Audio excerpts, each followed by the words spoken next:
جب تک جیوں میں آقا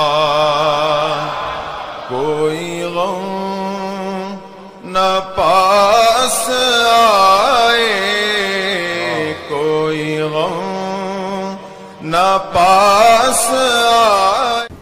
ان اللہ وملائکتہ یصلون علی النبی یا ایھا الذین آمنوا صلوا علیہ وسلموا تسلیما۔ اللہم صل علی سیدنا و مولانا محمد معدن الجود والکرم وآلہ واصحابہ الکرام وابنہ الکریم وبارک وسلم صلاۃ دائمۃ سرمدا ابدا۔ بحمدہ تعالی و بکرم مصطفیٰ صلی اللہ علیہ وسلم آج کی شب قرآن عظیم کے 8.5 پارے مکمل ہو چکے۔ اللہ عز و جل مکمل قرآن عظیم کو صحیح تجوید سے پڑھنے اور آپ سب کو سماعت کرنے کی توفیق عطا فرمائے۔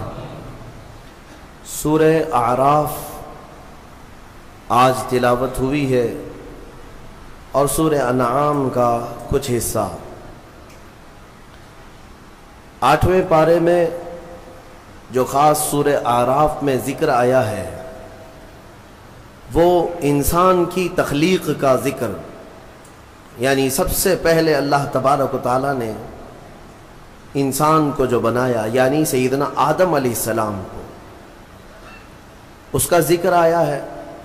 اللہ تبارک و تعالیٰ نے فرمایا قرآن میں وَلَقَدْ خَلَقْنَاكُمْ ثُمَّ صَوَّرْنَاكُمْ، ہم نے تمہیں پیدا کیا اور پھر اچھی صورت بھی دی، اور صرف پیدا کر کے اچھی صورت ہی نہیں دیا بلکہ قرآن میں مولا فرماتا ہے ثُمَّ قُلْنَا لِلْمَلَائِكَةِ اسْجُدُوا لِآدَمَ، پھر ہم نے فرشتوں سے کہا کہ تم آدم کو سجدہ کرو۔ یہ تخلیق کی جو ابتدا ہے، اس کے متعلق جو روایات ملتی ہیں تفاسیر میں، چند باتیں میں عرض کرتا ہوں۔ آدم علیہ الصلاۃ والتسلیم کو جب پیدا کرنا اللہ تبارک و تعالیٰ نے ارادہ فرمایا تو فرشتوں سے فرمایا، فرشتوں سے یوں کہا کہ میں زمین میں اپنا ایک نائب بنانا چاہتا ہوں، اپنا خلیفہ۔ اب اندازہ کریں انسان کو اللہ نے اپنا خلیفہ فرمایا۔ نائب کس بات کا؟ خلیفہ کیا ہوتا ہے؟ یعنی اللہ تبارک و تعالیٰ کے احکام کو زمین پر نافذ کرنے والا، اسی کو خلیفہ کہیں گے۔ خلیفہ کا مطلب وہ مت سمجھو آپ جو پیر صاحب کے خلیفہ ہوتے ہیں۔ اللہ تبارک و تعالیٰ کی رضا کے مطابق اس زمین پر زندگی گزارنے والا اور احکام الہیہ کو ہی نافذ کرنے والا وہ خلیفہ ہے زمین پر۔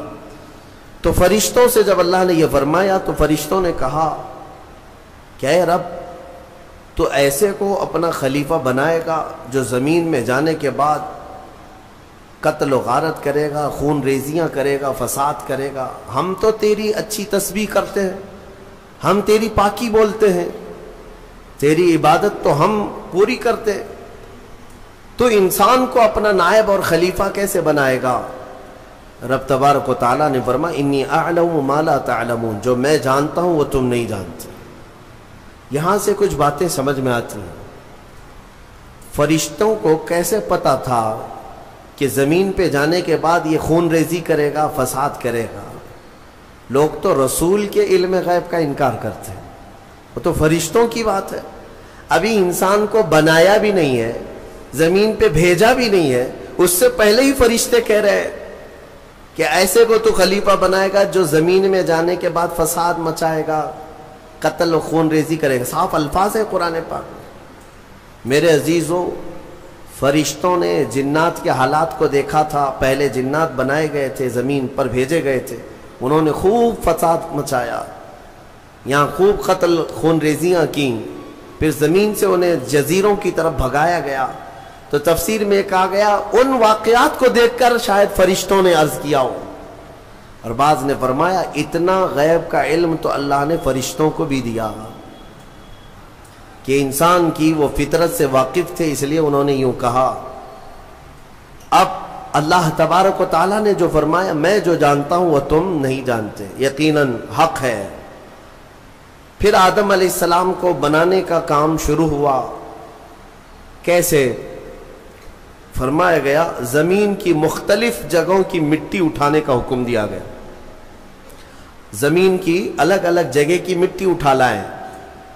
کئی روایات ہیں اس میں. جبرائیل علیہ السلام آئے, زمین کی الگ الگ جگہ سے مٹی وہ جمع کر رہے تھے, تو زمین نے بھی رونا شروع کیا کہ مجھ سے مٹی لے جا رہا ہو, اسے انسان بنایا جائے گا, پھر یہ واپس آئے گا میرے ہی اوپر فساد کرے گا, خون ریزیاں کرے گا. پتہ چلا زمین کو بھی معلوم ہے, زمین کو بھی معلوم ہے بعد میں ہونے والی چیزیں. تو جب زمین نے رونا دھونا کیا تو یہ روایات بعض تفاسیر میں ہیں, میں صرف آپ کو اس کی صحت اور ضعف پر کلام نہیں کر رہا ہوں, عرض کر رہا ہوں. جبرائیل علیہ السلام واپس رب تعالیٰ کی بارگاہ میں آئے, عرض کیا کہ مجھے زمین پر بڑا ترس آیا, زمین پر بڑا رحم آیا, وہ مٹی چھوڑ آئے. اسی طرح کئی فرشتے آئے, میکائیل علیہ السلام, اسرافیل علیہ السلام, زمین کا وہی رونا دھونا تھا. پھر اسرائیل علیہ السلام آئے. جب زمین نے ان سے یہ کہا کہ کیوں اٹھا لے جاتے ہو, تو انہوں نے زمین کے رونے دھونے کا کچھ خیال نہیں کیا, وہ جگہ جگہ سے مٹی اٹھا لیا اور رب کی بارگاہ میں لے کر پہنچ گئے. مٹی لائی گئی مختلف جگہوں کی, اب اسے گوندھا گیا, مٹی کو گوندا گیا. وہ پانی کیا تھا وہ اللہ بہتر جانے, جنتی پانی تھا. مٹی کو جب گوندا گیا, یہ پورا پروسیس قرآن میں بیان کیا گیا ہے اور بعض احادیث میں بھی ہے. گوند کر کے جب اس کو تیار کیا گیا, پورا ایک پتلا, ایک شکل بن گئی, ایک شکل بن گئی, تو اب اسے سکھایا گیا. قرآن میں یہ بھی فرماتا ہے رب تعالیٰ, وَلَقَدْ خَلَقْنَا الْإِنسَانَ مِنْ صَلْصَالٍ كَالْفَخَّارِ, یعنی بجتی ہوئی مٹی جو ہوتی ہے نا, مٹکا جیسے ٹک ٹک آواز آئے, بجتی ہوئی مٹی سے ہم نے انسان کو بنایا. جب پورا پتلا تیار ہوا, پھر اس پر بارش برسائی گئی, اس پر 40 دن تک بارش برسائی گئی مضبوط کرنے کے لیے. اب اس پتلے پر جو بارش برسی اس کے بارے میں بزرگوں نے فرمایا 40 دن کی بارش میں 39 دن تک غم کی بارش ہوئی, 1 دن خوشی کی بارش ہوئی. اس لیے انسان کی زندگی میں غم زیادہ ہیں, خوشیاں کم ہیں. عید تو سال میں ایک ہی بار آتی ہے, خوشیاں کم ہیں, غم زیادہ ہے. تو یہ 40 دن کی بارش کے بعد اب جب اس پوری شکل کو اللہ تبارک و تعالیٰ نے ترتیب دیا. ہاں ایک بات یہ بھی میں بتا دوں, اللہ تبارک و تعالیٰ قادر مطلق مسبب الاسباب, جب وہ دنیا کی تخلیق پر آئے تو کن کہے تو سب ہو جائے, کن فیکون. قرآن میں وہ رب تعالیٰ فرماتا ہے ہو جا تو سب ہو جاتے, ہو جا. زمین کو اس نے کہا ہو جا تو زمین بچھ گئی. ایسا نہیں کہ الگ الگ بیڈ ڈالا گیا ہو کہیں سے. رب تبارک و تعالیٰ وہ قادر مطلق ہے, کن سے ساری چیزوں کو وجود میں لے آئے. لیکن انسان کو جو بنایا گیا, یہاں پر بھی ہو سکتا ہے کہہ دیا جائے ہو جا تو ہو جاتا, تیار ہو جاتا, لیکن باضابطہ ایک پروسیس سے اسے گزارا گیا ہے, یہ اس کی شان کے لیے. اچھا یہ تو مجھے نہیں معلوم, ہاتھ بنائے گئے, پیر بنائے گئے, پیٹ بنایا گیا, گردن بنائی گئی, سب کچھ تو شکل دی گئی ہے نا, فرشتوں کے ذریعے سے دی گئی ہے. لیکن فرمایا گیا انسان کے چہرے کو اللہ نے اپنے دست قدرت سے بنایا. اسی لیے چہرے کو عیب مت لگاؤ کسی, یہ اللہ کی تخلیق ہے, اللہ کی تخلیق ہے. تم گالیاں دینے میں ایسے ہی کہہ دیتے ہو کہ ٹیڑھے چہرے والا, ہاں نکٹا, کنکٹا, یہ سب الفاظ ایسے ہیں جو اللہ کی تخلیق کو تم گالی دے رہے ہو. چہرے کو عیب لگانا اللہ کو ہرگز پسند نہیں, اللہ کی تخلیق ہے. اور یہ مختلف جو رنگوں کے لوگ پیدا ہوئے یہ مٹی کی وجہ سے ہے. زمین کی مٹی کہیں کی لال ہے, کہیں کی کالی ہے, کہیں کی پیلی ہے, کہیں کی سفید ہے. تو جس کے خمیر میں یعنی جس طرح کی مٹی زیادہ اثر کر گئی وہ رنگ وہ لے کر کے آتا ہے. انسانوں میں بھی کچھ کالے ہیں, کچھ گورے ہیں، کچھ لال ہیں، کچھ سانولے ہیں، الگ الگ شکلیں ہیں، اور الگ الگ یہ رنگ جو ہے یہ مٹی کی وجہ سے ہے. مٹی کی خاصیت جس پر جیسی ہوگی اس طرح کا وہ رنگ لے آئے گا.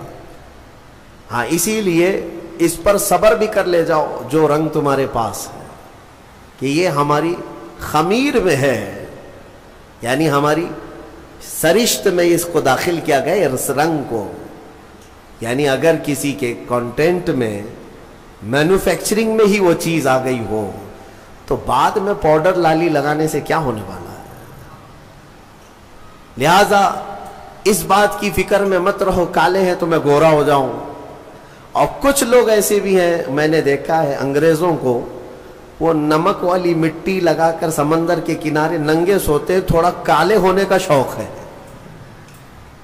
ان کو، تھوڑا کالے ہونے کا شوق ہے کیونکہ اجلے زیادہ ہے، اور ادھر کالوں کو گورے ہونے کا شوق زیادہ ہے.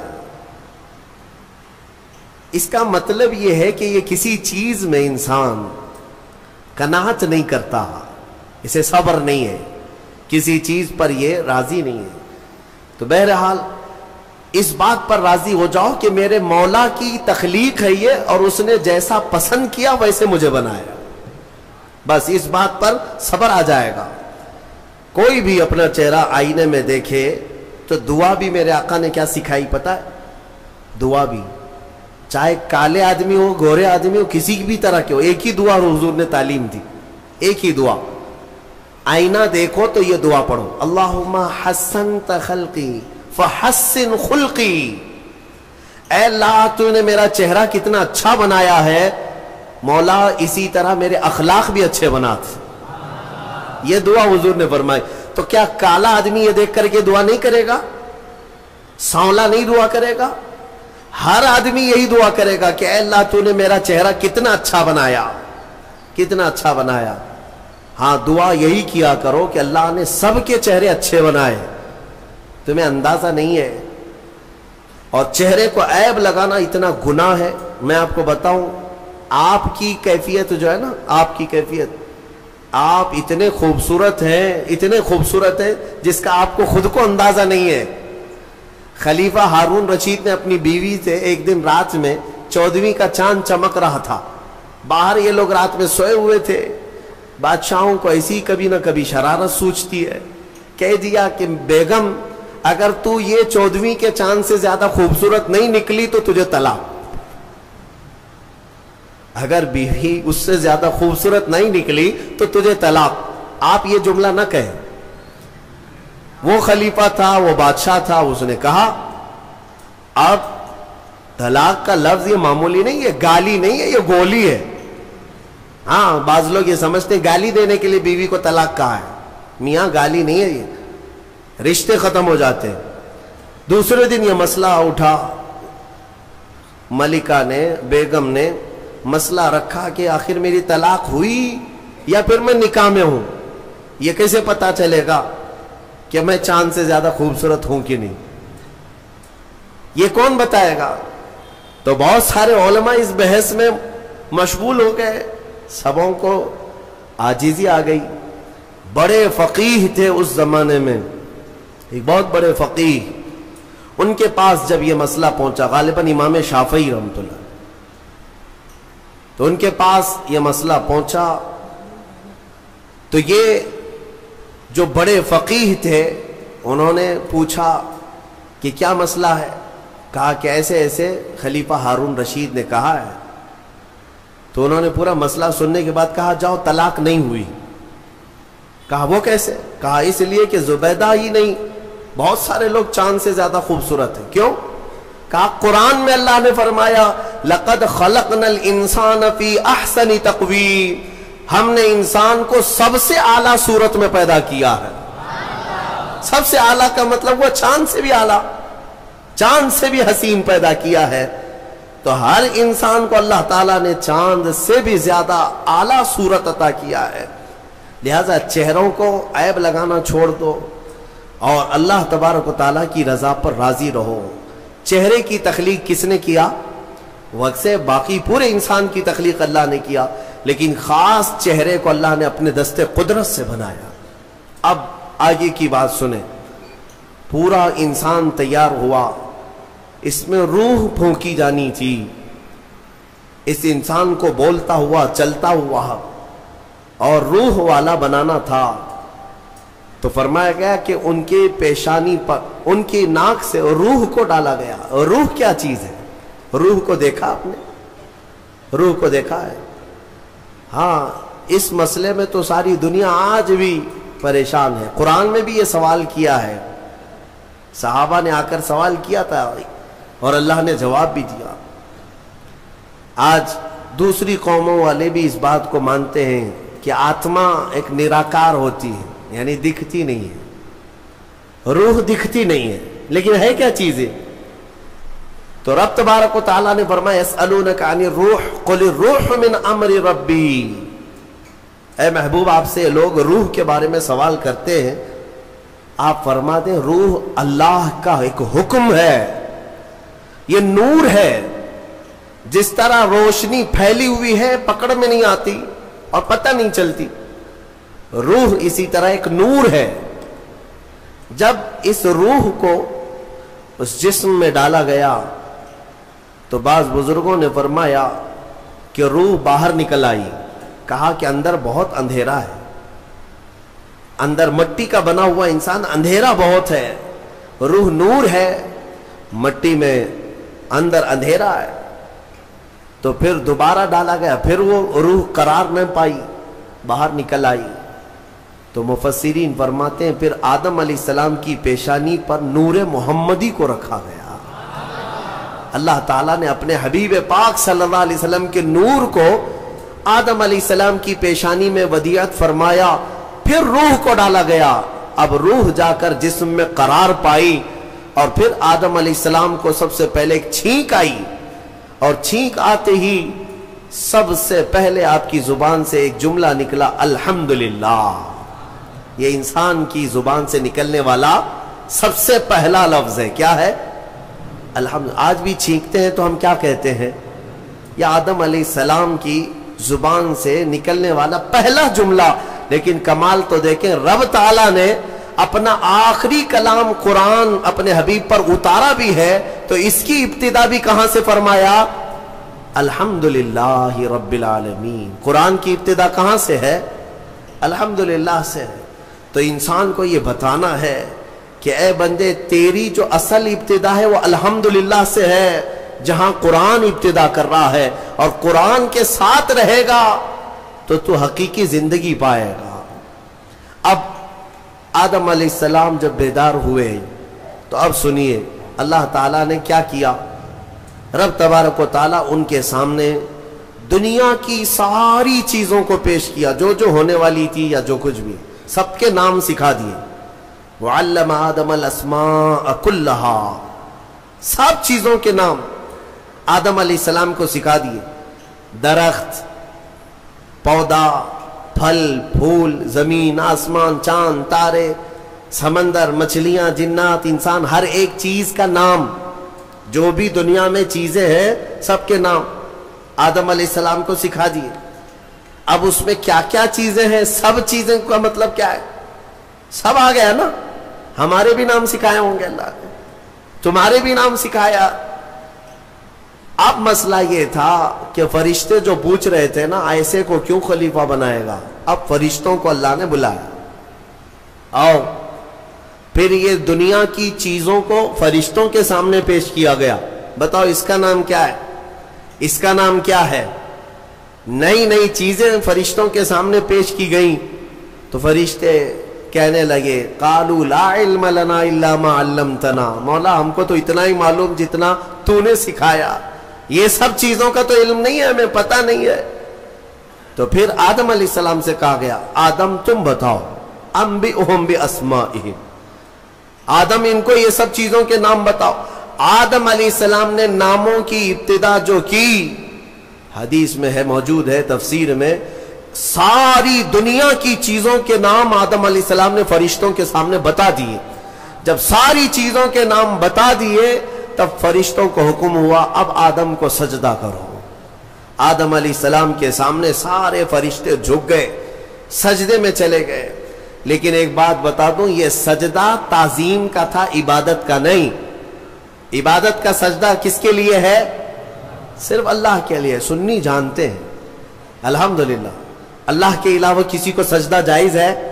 نہیں جائز، صرف سجدہ اللہ کا ہے۔ لیکن آدم علیہ السلام کو جو سجدہ کرایا گیا تھا وہ تعظیم کا سجدہ تھا، ان کے علم کی تعظیم۔ اب حکم جو ہوا ہے وہی قرآن میں آج ہم نے پڑھا ہے۔ اللہ نے فرمایا سب کے سب سجدہ کرو، سب سجدے میں چلے گئے۔ پتہ ہے ایک تھا ابلیس جو غرور کی وجہ سے سجدہ نہیں کیا، کھڑا رہا۔ ابلیس کون ہے؟ یہ شیطان جس کا نام عزازیل۔ یہ کون ہے؟ فرشتوں کو تعلیم دینے کے لیے اس کو مامور کیا گیا تھا، اس کو معلم الملائکہ کہتے ہیں۔ بعضوں نے اس کو فرشتوں میں شمار کیا، لیکن مفسرین کی اکثر رائے یہ ہے کہ وہ جنات میں سے تھا۔ ابلیس کس میں سے تھا؟ جنات میں سے تھا، لیکن فرشتوں کے ساتھ رہتا تھا، اس لیے حکم اسے بھی تھا۔ حالانکہ وہ اللہ کی بہت عبادت کیا ہے، بہت عبادت، اتنی عبادت کیا ہے کہ اس کے سجدے اگر زمین پر پھیلا دیے جائیں تو ایک رائی کے دانے کے برابر بھی جگہ خالی نہیں ہوگی، اتنے سجدے اللہ کے کر چکا۔ لیکن اس وقت سجدہ نہیں کیا تو رب تعالیٰ نے سوال فرمایا، قال ما منعك الا تسجد اذ امرتك، تو سجدہ کیوں نہیں کیا جبکہ میں نے تجھے حکم دیا تھا؟ قال انا خیر منہ، کہنے لگا اے مولا میں اس سے بہتر ہوں، آدم سے میں بہتر ہوں۔ خلقتنی من نار وخلقتہ من طین، تو نے مجھے آگ سے بنایا ہے اور اسے مٹی سے بنایا ہے۔ آگ بلند رہتی ہے، مٹی نیچے رہتی ہے، بلند آدمی نیچے والے کو سجدہ کیسے کرے؟ ہاں یہی غرور ہے۔ اب اس سے پتا چلا کہ کائنات کا سب سے پہلا گناہ وہ تکبر ہے، غرور، گھمنڈ، میں پن، کہ میں یہ ہوں اس کے سامنے کیوں جھکوں۔ یہ ابلیس کی یہیں سے خصلت شروع ہوئی۔ اللہ تعالیٰ نے فرمایا تو نے آدم کو دیکھا لیکن یہ نہیں دیکھا کہ حکم میرا تھا، حکم اللہ کا تھا۔ فاخرج منہا فإنک رجیم، آج سے تو ہمارے دربار سے نکل جا، اس لیے کہ تو مردود ہو گیا، راندہ بارگاہ، ہمیشہ کے لیے اس کو مردود قرار دے دیا گیا۔ یہ واقعہ میں بتا رہا ہوں آپ کو، یہ آج سورہ اعراف کے شروع میں ہی آیا۔ تو ابلیس نے کہا اے اللہ تو نے مجھے نکال دیا اپنے دربار سے، فرشتوں کی جماعت سے، انظرنی الی یوم یبعثون، بس مجھے قیامت تک کی مہلت دے دے بس۔ رب تعالیٰ سے ڈائریکٹ چیلنج کر رہا ہے، اللہ سے چیلنج کر رہا ہے، مجھے تو ٹائم دے دے بس۔ کیا کرے گا؟ کہتا ہے قال رب بما اغویتنی لاقعدن لهم صراطک المستقیم، بس تو مجھے ٹائم دے دے، قیامت تک تیرے جتنے بندے آئیں گے میں سیدھے راستے پر بیٹھ جاؤں گا۔ ثم لآتینہم من بین ایدیہم ومن خلفہم وعن ایمانہم وعن شمائلہم ولا تجد اکثرہم شاکرین۔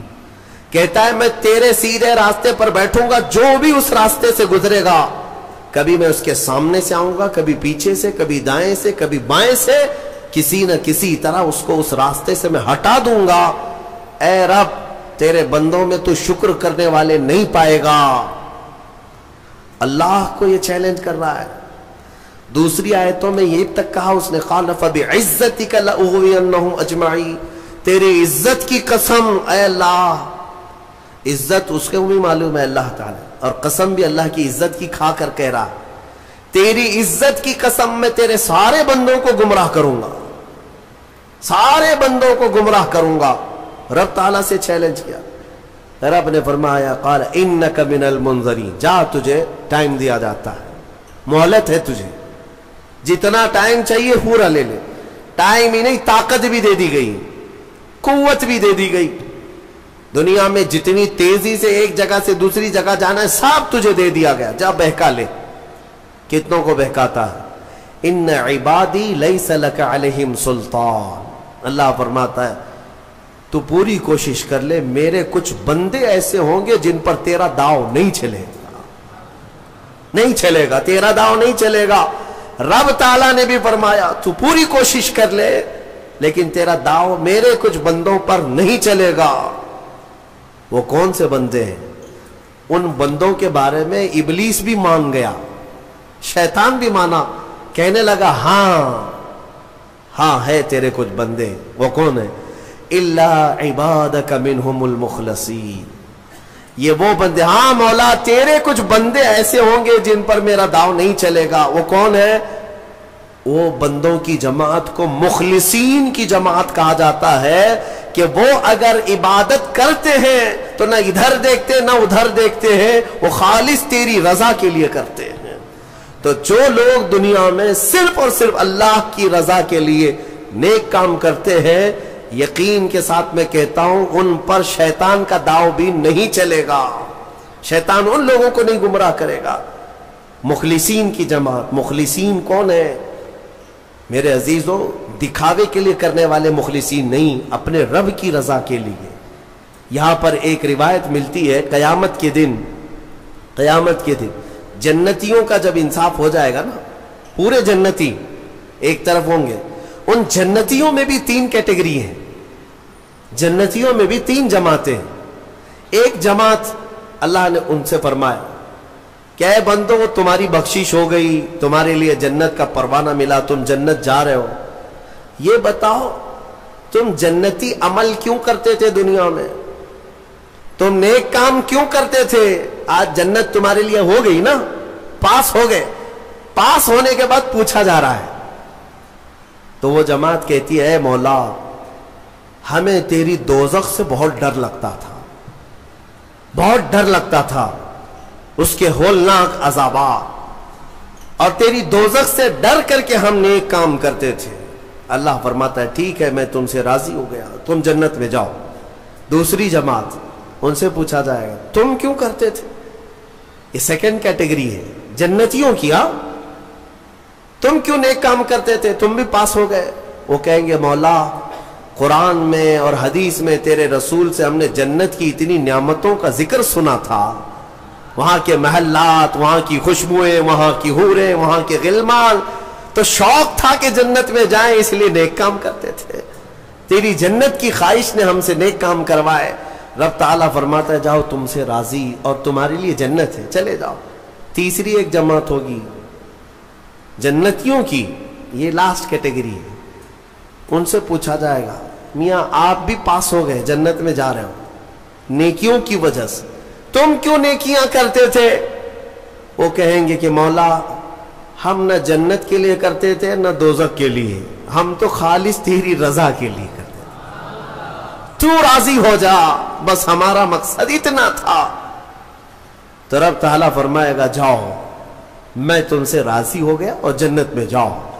وہ جماعت کھڑی ہو جائے گی نہیں جنت میں نہیں جانا ہے، اگر جنت میں جائیں گے تو پھر بدلہ ہو جائے گا، معاوضے کے طور پر ہو جائے گا، پھر ہم کو اندر جانے کے بعد دوسرے لوگ تانا ماریں گے تم بھی جنت کے لیے کرتے تھے، وہاں بولے کچھ اور ہو، ہم نہیں جائیں گے جنت میں۔ رب تعالیٰ پھر دوبارہ فرمائے گا کہ اے مومنوں میں تم سب سے راضی ہوں، تم میری رضا کے لیے کر رہے تھے، میں راضی ہوا، جاؤ جنت میں۔ وہ کہیں گے مولا نہیں جنت میں جائیں گے تو پھر یہ مسئلہ آ جائے گا کہ تم جنت کے لیے کیا کرتے تھے، ہم تو تیری رضا کے لیے کرتے تھے۔ یہاں تک کہ روایت میں فرمایا گیا فرشتوں کو حکم ہوگا کہ ان کو بیڑیاں پہنا اور کھینچ کے جنت میں لے جاؤ۔ یہ مخلصین کی جماعت تھی، یہ لالچ میں عبادت نہیں کیے اور نہ ہی ڈر کر کے کیے، یہ خالص اللہ کی رضا کے لیے۔ اور اسی جماعت کے بارے میں شیطان بھی کہتا ہے ان پر میرا داؤ نہیں چل سکے گا، ان پر میرا حربہ نہیں چل سکے گا۔ اسی لیے میں مومنوں سے گزارش یہ کرتا ہوں کہ اعمال میں اخلاص پیدا کرو، اخلاص صرف اور صرف اللہ کے لیے، نہ کسی کو ڈر کر، نہ کسی کے لیے، عبادتیں نہیں، اللہ کے لیے۔ تم اپنی آخرت کو سوچو۔ میں ایک بزرگ کے متعلق پڑھا تھا، 30 سال تک انہوں نے پہلی صف میں نماز ادا کی جماعت کے ساتھ، ایک نماز بھی نہیں چھوٹی، تکبیر اولا بھی نہیں چھوٹی 30 سال تک.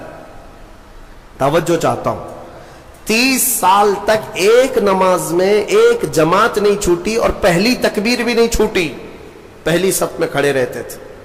30 سال کے بعد ایک دن مغرب میں آئے تو ایک رکعت ہو گئی. 30 سال کے بعد ایسا موقع آیا، پیچھے رہ گئے. تو پھر جب آئے دیکھا کہ صفیں تو لگ گئی ہیں، پیچھے جگہ مل رہی تھی، تو انہوں نے شرم کے مارے، ڈر کے مارے، سب لوگ کیا کہیں گے ابھی 30 سال سے جس کی جگہ پکی ہے آج تو ہے نہیں، چھوٹ گیا پیچھے. تو پیچھے سے ہی گھر چلے گئے. گھر میں جا کر نماز پڑھ لی. عشاء میں اس ڈر سے نہیں آئے کہ سب لوگ سوال کریں گے مغرب میں کہاں تھے. تو اس زمانے میں ایک بڑے بزرگ تھے، انہوں نے پوچھ لیا کہ فلاں صاحب جو رہتے تھے پہلی صف میں، جن کا ریکارڈ تھا 30 سال کا، وہ کہاں ہے؟ کہا کہ حضور پتہ نہیں، مغرب میں بھی نہیں آئے، عشاء میں بھی نہیں آئے. کہا کہ چلو دیکھ لیتے ہیں، کہیں بیمار تو نہیں ہو گئے، کچھ تو ہوا نہیں تکلیف. گئے تو گھر میں بیٹھے ہوئے تھے. پوچھا کہ کیا بات ہے، مغرب میں بھی نہیں، عشاء میں بھی نہیں؟ کہا مغرب میں آیا تھا لیکن ایک رکعت ہو گئی تھی، میں شرم کے مارے پہلی صف میں نہیں آیا، پہلی صف میں جگہ نہیں مل رہی تھی، شرم کے مارے میں پیچھے نہیں کھڑا ہوا کہ لوگ کیا کہیں گے، میں واپس گھر میں آ کر نماز پڑھ لیا. اس بزرگ نے ان سے کہا جو 30 سال کی عبادت کر چکے تھے، کہا کہ اے بندے جا پچھلے 30 سال کی نمازوں کو پھر سے ریپیٹ کر لے، دوہرا لے، اس لیے کہ جو تو نے نمازیں پڑھی وہ صرف اسی نیت سے پڑھی کہ لوگ کیا کہیں گے، لوگ کیا کہیں گے. تجھے اس بات کا خیال نہیں ہے کہ تو عبادت اللہ کے لیے کرتا ہے، جا پچھلے 30 سال کی نمازیں اعادہ کر لے، پھر سے پلٹا لے. عزیزان گرامی، اخلاص ایک بڑی دولت ہے، اللہ تعالیٰ اپنے مخصوص بندوں کو عطا کرتا ہے. بات میں یہاں پر سمیٹتا ہوں کہ ابلیس لعین آدم علیہ السلام کو سجدہ نہ کیا، غرور اور گھمنڈ میں اللہ تبارک و تعالیٰ سے چیلنج کر کے نکلا. اسے اللہ نے ٹائم دیا، وقت دیا قیامت تک کا، اور وہ بہکاتا گھوم رہا ہے ابھی بھی. ہاں بس رمضان میں قید ہوا ہے، رمضان میں شیاطین کو قید کیا گیا، یہ حدیث پاک سے ثابت ہے. ابھی تو ہے نہیں، ہماری محفل میں بھی نہیں ہے اور ابھی رمضان میں کہیں ہے نہیں، لیکن پھر بھی کچھ لوگ ابھی بھی روزہ چھوڑتے ہیں. یہ کون سے شیطان ہیں؟ نماز میں نہیں آتے، پھر یہ کون ہے؟ ان کو کون سلاتا ہے؟ ان کو کون؟ شیطان کا کوئی خلیفہ ہے؟ شیطان کسی کو اپنی ڈیوٹی دے کر کے گیا ہے؟ یہاں پر نفس امارہ ہے، وہ ہر ایک کے اندر ہے. انشاءاللہ پھر آگے کبھی میں عرض کروں گا، وہ ہر انسان کے پاس ہے. جس نفس نے شیطان کو بھی گمراہ کیا تھا وہ نفس تو ہمارے پاس ہے. نفس ایک بہت ہی خطرناک چیز ہے. اسی سے لڑنے کو میرے آقا نے جہاد اکبر کہا. جو اپنے نفس کے خلاف لڑائی کرے گا وہ جہاد اکبر ہے، بڑا جہاد ہے. تو بہرحال آدم علیہ الصلاۃ والتسلیم کی پیدائش ہوئی اور آپ کو وہاں سے جنت میں رکھا گیا. اب یہاں پر کچھ باتیں مجھے عرض کرنی ہے، وہ یہی ہے کہ آدم علیہ السلام کو جب ساری چیزوں کے نام بتائے گئے اور سب کچھ علم دیا گیا اور پھر جنت میں رکھا گیا. جنت کیسی ہے؟ وہاں کسی چیز کی کمی ہے؟ کوئی چیز کی کمی نہیں، ساری نعمتیں ہیں. لیکن اس کے باوجود آدم علیہ السلام کو کچھ بے قراری تھی. کیوں؟ اس لیے کہ انسان جو ہے تنہا نہیں رہتا، انسان کو کوئی دوسرا انسان چاہیے. انس سے بنا ہے انسان. انس کہتے ہیں محبت کو، اس کے فطرت میں ہے یہ کھچاؤ، دوسرے کے ساتھ اس کا کھچاؤ ہے، لگاؤ ہے، دوست بناتا ہی ہے، اکیلا نہیں رہے گا انسان. تو آدم علیہ السلام کو جو یہ بے قراری تھی وہ تنہا ہونے کی. پھر ایک دن اللہ رب العزت نے ان کی بائیں پسلی سے کچھ حصہ نکالا اور اس سے ایک عورت کو بنایا گیا، وہ حضرت حوا تھی۔ ہاں اتنی بات میں آپ کو بتا دوں، آدم علیہ السلام کی پیدائش وہ کس جگہ ہوئی اللہ بہتر جانے۔ کوئی تو جگہ ہوگی، لیکن عورت کی پیدائش تو جنت کے اندر ہوئی۔ کہاں ہوئی ہے؟ جنت کے اندر ہوئی ہے۔ ہاں جنت میں پیدا ہوئی ہے عورت، یہ اس کا مقام ہے، اور یہ جنتی چیز ہے۔ اللہ تبارک و تعالیٰ نے اس میں جو خوبصورتی رکھی ہے عورت کے اندر، وہ جنت کی کشش ہے۔ جب حضرت آدم علیہ السلام حضرت حوا کو دیکھتے ہیں، آپ کو پتا ہے حضرت حوا دنیا کی سب سے خوبصورت عورتوں میں سے ایک ہے، سب سے خوبصورت تھی۔ آدم علیہ السلام ان کی طرف ہاتھ بڑھانے لگے، رب تعالیٰ کا حکم ہوا، آدم تمہارے لیے حلال نہیں، تم اس کا مہر ادا کرو، مہر ادا کرو۔ مہر دینا یہ جنتی قانون ہے، آج بھی ہمارے نکاح میں مہر رکھا جاتا ہے۔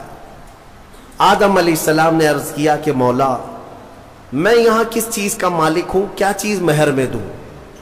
رب تبارک و تعالیٰ نے فرمایا آدم تمہاری اولاد میں اخیر زمانے میں میرا ایک محبوب نبی پیدا ہوگا، جس کو آسمانوں میں احمد، زمینوں میں محمد کہا جائے گا۔ آدم تم اس پر 20 بار درود بھیجو، یہ حوا کا مہر ہو جائے گا۔ شیخ عبدالحق محدث دہلوی رحمۃ اللہ علیہ نے بھی اس کو لکھا ہے، آپ اندازہ کرو ہماری ماں کا مہر درود پاک ہے۔ ہماری ماں ہمارے باپ کے لیے حلال ہوئی تو درود کے صدقے میں حلال ہوئی، اور جس کو درود سے چھڑ ہے اسے سوچنا چاہیے کہ حلال ہونے کا طریقہ آدم علیہ السلام کے لیے حضرت حوا درود رکھا گیا۔ درود کے منکر تو کہاں جائے گا، کہ اپنے ماں باپ کے بارے میں شک کرے گا؟ آدم علیہ السلام اس کے بعد حضرت بی بی حوا کو چھوتے ہیں، دونوں مزے سے رہ رہے تھے۔ قرآن میں اللہ فرماتا یا آدم اسکن انت وزوجک الجنت فکلا منہا حیث شئتما۔ رب فرماتا ہے تم اور تمہاری بیوی جنت میں رہو، جو چاہے کھاتے رہو، جہاں سے من کرے کھاؤ، جنت میں گھومتے رہو، پھرتے رہو، ساری چیزیں تمہارے لیے اب حلال ہیں۔ لیکن رب نے فرمایا تھا وَلَا تَقْرَبَ هَذِهِ الشَّجَرَةَ، ایک درخت ہے اس کے قریب مت جانا، ایک درخت ہے اس کے قریب مت جانا۔ اللہ کی طرف سے منع تھا، وہ درخت کے قریب جانے کی ممانعت آئی تھی، تو ہوا کیا؟ ابلیس لعین جو بارگاہ سے مردود ہو گیا تھا، اب اس کی ڈیوٹی ہو گئی تھی کہ آدم علیہ السلام کو بہکائیں یا پھر ان کی ذریت کے خلاف کچھ نہ کچھ سازشیں کرتے رہے، اس کی ڈیوٹی ہو گئی تھی۔ اس وقت تک وہ فرشتوں میں بھی جاتا آتا تھا، جنت کے دروازے تک بھی پہنچتا تھا۔ روایات یہ بتاتی ہیں کہ ایک دن جنت کے قریب وہ گیا، آدم علیہ السلام اور حضرت حوا کو بلایا، کہا کہ تمہیں پتہ ہے اس درخت کے قریب جانے سے کیوں منع کیا گیا ہے؟ آدم علیہ السلام نے پوچھا کیا بات ہے؟ کہا اس درخت میں ایک پھل ہے، اگر تم کھا لو گے نا الا ان تکونا ملکین او تکونا من الخالدین، تم یا تو فرشتے بن جاؤ گے یا ہمیشہ جنتی بن جاؤ گے۔ ہاں اگر کھا لیے تو ہمیشہ کا ہو جائے گا، پکے ہو جاؤ گے، اس لیے تمہیں روکا گیا ہے، کھانے سے روکا گیا ہے کہ تم کنٹینیو نہ ہو جاؤ، یہاں پہ ہمیشہ کے نہ ہو جاؤ۔ آدم علیہ السلام اس کی باتوں میں نہیں آئے، لیکن اندر آنے کے بعد حضرت حوا بار بار کہنے لگی آدم علیہ السلام سے کہ ایک بار پھل کھا کے تو دیکھتے ہیں، کھا کر کے تو دیکھتے ہیں۔ حضرت آدم علیہ السلام نے منع کیا، رب تبارک و تعالیٰ نے قریب جانے سے منع کیا ہے، وَلَا تَقْرَبَ هَذِهِ الشَّجَرَةَ۔ اب یہاں پر شیطان نے ایک لاجک سکھائی، منطق، ہاں قریب جانے سے منع کیا نا، درخت کا پھل کھانے سے تھوڑی نہ منع کیا۔ تو حضرت بی بی حوا نے پھل توڑ کر کے آدم علیہ السلام کو بھی پیش کیا، خود بھی کھائی۔ جیسے ہی ان دونوں نے کھائے، قرآن میں اللہ فرماتا ہے دونوں کے کپڑے اتر گئے، لباس اتار لیا گیا، پورا کا پورا لباس اتار لیا گیا۔ جنت کے کچھ درختوں کے پتوں سے انہوں نے اپنا جسم چھپایا، پھر فوراً حکم آیا اللہ کا، قال اہبطوا، اتر جاؤ تم سب کے سب، تم سب اتر جاؤ جنت سے، زمین پر جاؤ، اس لیے کہ اللہ تعالیٰ نے جس چیز سے روکا تھا تم نے وہ کھا لیا۔ آدم علیہ السلام کو بھی اتارا گیا، بی بی حوا کو بھی اتارا گیا، جنت میں اور جنہوں نے ان کا تعاون کیا تھا سب کو اتارا گیا، زمین پر بھیج دیا گیا۔ اور پھر الگ الگ آدم علیہ السلام کو سرندیپ پہاڑ پر جو سری لنکا میں ہے آج، حضرت حوا کو جدہ میں سعودی عرب میں، اتنا لمبا فاصلہ، اور پوری بھری دنیا میں دو ہی لوگ ہیں اور ایک ادھر ایک ادھر۔ رب تبارک و تعالیٰ نے اتارا اور پھر یہ فرمایا ایک مدت تک تم کو زمین میں ٹھہرنا ہے اور پھر میری طرف لوٹ کر کے آنا ہے۔ آدم علیہ السلام اس بات پر روتے رہے، بہت روئے، تقریباً 350 سال روئے۔ سب سے زیادہ رونے والوں میں آدم علیہ السلام کا نام آتا ہے۔ پھر ایک دن ایسا ہوا کہ آدم علیہ السلام نے اللہ تعالیٰ کی بارگاہ میں یوں عرض کیا کہ جب میری آنکھ کھلی تھی، سب سے پہلے حضرت آدم علیہ السلام کی روح ڈالی گئی، آنکھ کھلی تھی تو سب سے پہلے آدم علیہ السلام کی نظر جس چیز پہ پڑی تھی وہ لا الہ الا اللہ محمد الرسول اللہ۔ اللہ تعالیٰ نے اپنے نام کے ساتھ ایک اور نام رکھا تھا۔ آدم علیہ السلام نے اللہ کی بارگاہ میں یوں عرض کیا کہ مولا، جس کا نام تو اپنے نام کے ساتھ آسمانوں میں رکھا اس کے طفیل میری توبہ قبول فرما۔ فوراً رب تبارک و تعالیٰ نے جبرائیل امین کو بھیجا، جاؤ آدم کی توبہ قبول ہوئی، اس لیے کہ محبوب کا وسیلہ لیا گیا۔ ہاں، اسی لیے ہمارے امام بریلی کے تاجدار فرماتے ہیں وہ جہنم میں گیا جو ان سے مستغنی ہوا، ہے خلیل اللہ کو حاجت رسول اللہ کی، ہے خلیل اللہ کو حاجت رسول اللہ کی، عرش حق ہے مسند رفعت رسول اللہ کی، دیکھنی ہے حشر میں عزت رسول اللہ کی۔ یہ اتنا ہی نہیں میرے عزیزوں، تمہیں کیا خبر، قیامت کے دن کے بارے میں بھی اعلیٰ حضرت فرماتے ہیں خلیل و نجی مسیح و صفی سبھی سے کہیں نہ بنی۔ قیامت کے دن یہ قوم کہاں جائے گی؟ سارے نبیوں کے پاس جائے گی، سب کیا کہیں گے؟ میرے علاوہ کسی اور کے پاس جاؤ۔ ہاں، حضور فرمائیں گے آؤ میں تمہاری شفاعت کے لیے ہوں۔ اس کو اعلیٰ حضرت فرماتے ہیں خلیل و نجی مسیح و صفی سبھی سے کہیں نہ بنی، یہ بے خبری کی خلق پھری کہاں سے کہاں تمہارے لیے۔ یا رسول اللہ، کہاں سے کہاں تمہارے لیے، دہن میں زباں تمہارے لیے، بدن میں ہے جان تمہارے لیے، ہم آئے یہاں تمہارے لیے، اٹھے بھی وہاں الحمدللہ۔ حضرت آدم علیہ السلام کی توبہ قبول ہوئی، اس کے بعد آپ کو حکم ہوا حج پہ جانے کا، آپ حج کے لیے آئے۔ کعبہ اس وقت موجود تھا، کعبہ اس وقت موجود تھا، فرشتوں کا تعمیر کیا ہوا تھا۔ آدم علیہ السلام سفر کر کے گئے حج کے لیے۔ یہاں سے ایک بات میں عرض کرتا ہوں، دنیا کا پہلا حج ہندوستان کی سرزمین سے ہوا۔ آدم علیہ السلام اسی زمین سے گئے، اور ہمارے لیے فخر کی بات یہ ہے کہ یہ ہندوستان ہمارے باپ کی زمین ہے۔ ہاں، آدم علیہ السلام باپ ہے کہ نہیں ہے؟ ہمارے باپ کی زمین ہے، الحمدللہ ہم اپنے باپ کی زمین پر قائم ہیں۔ ہاں، کسی کے باپ کی نہیں ہے، اور فخر سے رہو، خوشی سے رہو۔ اللہ تبارک و تعالیٰ نے زمین پر تمہیں قرار دیا۔ آدم علیہ السلام جب وہاں پہنچے تو عرفات کے میدان میں حضرت حوا سے ملاقات ہوئی۔